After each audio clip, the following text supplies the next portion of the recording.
అందరికీ నమస్కారం అండి. Welcome back to my new channel సాంప్రదాయ ముగ్గులు. నేను ఈరోజు మీకు చూయించబోయే ముగ్గు సంక్రాంతి 9 ద్వారాల ముగ్గు అండి. దీన్నే 12 ద్వారాల ముగ్గుల కింద కూడా వేస్తారండి. నాకు ప్లేస్ సరిపోని మూలంగా నేను సంక్రాంతివి 9 ద్వారాల ముగ్గు మాత్రమే వేస్తున్నాను.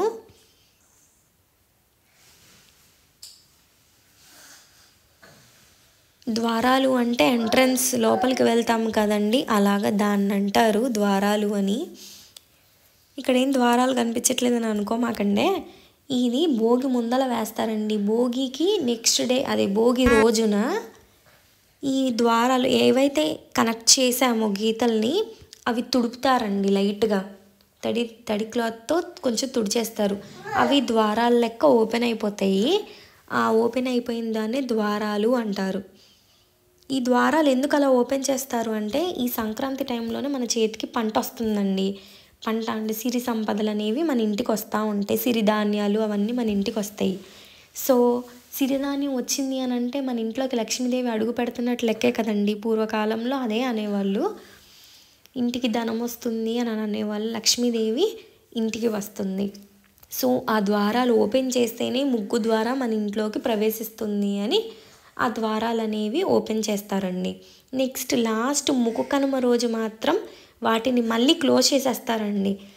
ఎందుకు క్లోజ్ చేస్తారు అంటే, వచ్చిన లక్ష్మీదేవి మన ఇంటి నుండి బయటికి వెళ్ళిపోకోకుండా స్థిరంగా ఇంట్లోనే ఉండాలి అని చెప్పి వాటిని మళ్ళీ సేమ్ ఇవి ఎలా అయితే క్లోజ్ చేసేసి ఉంచామో అలాగే క్లోజ్ చేసేసి ఉంచుతామండి.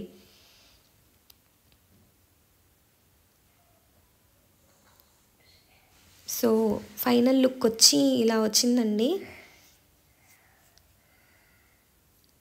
మనం లాస్ట్లో కలువ పువ్వే కాదండి, ఎలాగైనా వేసుకోవచ్చు, మన ఇష్టం అది. బార్డర్స్ అయితే వేసేస్తున్నాను. ఫైనల్ లుక్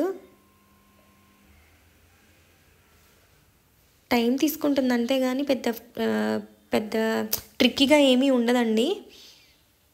నా వీడియోస్ కనుక మీకు నచ్చినట్లయితే లైక్ చేయండి, షేర్ చేయండి, సబ్స్క్రైబ్ చేయండి. పక్కనున్న బెల్ ఐకాన్ని తప్పకుండా క్లిక్ చేయండి. మీరు సబ్స్క్రైబ్ చేసుకుంటే నా వీడియోస్ అనేవి మీకు అందుబాటులోకి వస్తాయి. ప్లీజ్ సపోర్ట్ మై ఛానల్ సాంప్రదాయ ముగ్గులు.